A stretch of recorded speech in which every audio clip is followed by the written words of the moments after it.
Hello everybody. I'm going to be taking a look today at Data Hacker Corruption. This game was on sale earlier in the week at the Indie Gamestand for a minimum of $1. Developed by New Reality Games, Data Hacker Corruption is an RPG that looks like it was created with a software package such as RPG Maker Ace. I don't have a problem with games created like this because it gives the game creator more time to focus on gameplay and story than trying to create a game from scratch. The game begins by prompting you to pick a game resolution that is not changeable once you start the game, so remember that. And then it also gives you the option to import a save game. If you didn't play the original game, which I didn't, instead you have to make two separate character choices similar to Mass Effect. These choices determine how the game starts. There are at least two different starting plot lines depending on your choices. After the choices are made, there's a very nice opening cinematic with a car driving by and a nice sci-fi landscape. Very pretty. Let's talk about the nice things first. There is voice acting for the cutscenes, and its quality is pretty good.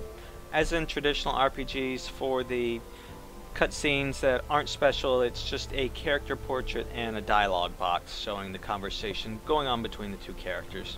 The graphics are reminiscent of Genesis and Super Nintendo era. The graphics change between you wandering the world map and then switching into a different view for battle. In battle, you don't see your characters, you only see portraits of them as you pick which actions to take. Enemies are nicely detailed, but not actually animated during the fight scenes. Instead, they just kind of float around on the screen. Battle effects such as spells and melee hits are conveyed on screen by quick slashing animations or colorful spell flashes. The enemies themselves do not change as they take damage. On the overworld map, enemies are shown as small drawn characters, as are the main storyline characters. It's all pretty standard RPG fare. The story so far, at least what I can make of it, is that there is a popular MMO that most people play, but people have been disappearing in the game and in real life. The game was offline for 3 weeks as the company that runs the game tried to actually turn the game off, and they were unsuccessful. The company uploaded a Hydra virus into the system, and instead of the game going off, it kept functioning as if there was a backup copy of it running somewhere. It's an interesting premise and a nice break from the Save the Kingdom storyline. Unfortunately, this game and I got off on the wrong foot. In my first playthrough, the character choices I made put me inside the online game to start with. So I was actually playing as the main character's avatar in the game. An NPC initiated a conversation with me that was clearly a tutorial to make me go through all the different choices available. One of the choices made me pick, I'm a hacker. From there, I was given the choice of hacking the NPC or not. In hacking the NPC, that sounds like fun, why not? I chose that option and was immediately thrown into a battle. My character party had 4 people in it, they were all around level 50, and as best I could figure out, it was 2 melee fighters, a rogue, and a mage. I had no idea what the different abilities were, nor did I know how to approach the fight. I'm not sure if the fight was even supposed to be winnable or not, but needless to say, I lost. Instead of being put back into town, it was game over. Now I had to start a new game all over again, because I never had the chance to save before talking to that NPC. Watching the opening cutscene again, which was unskippable, and I had to watch the opening dialogue again with the characters.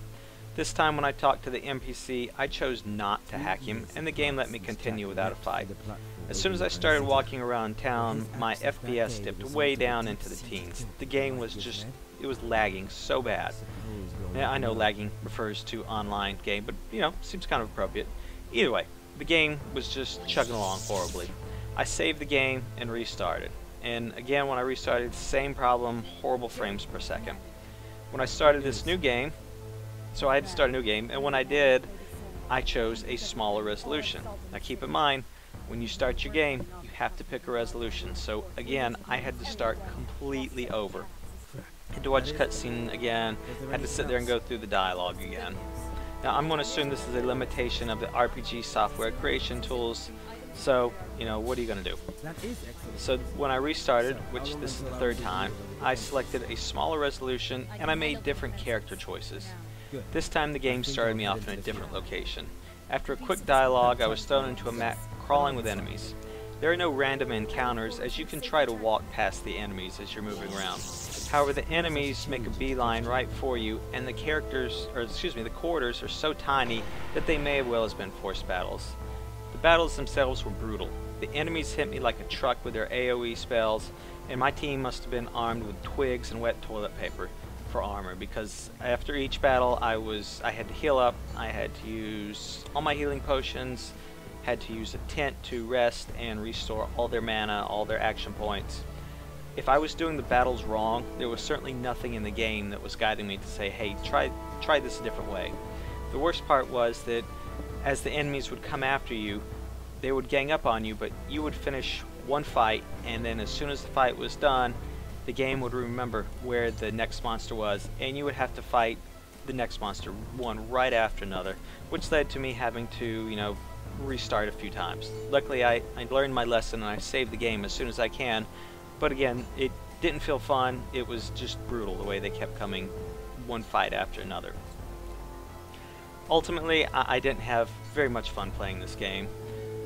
When I was going around on the overmap, I would save the game.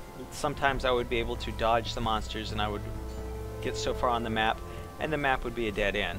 When I would start to go back the way I came, there would be 3 or 4 monsters blocking the main hallway. So it was basically a forced restart again. So, not a game I really recommend. It looks like it does have potential, and maybe the game is better after playing the first game, so that you have a better idea of what the party members are, how the battles are supposed to function. The game really needs a good tutorial system for people who didn't know in the original. I'm not willing to spend any more time on the game, and I really don't recommend it to anyone unless they've already played the first one and they liked it.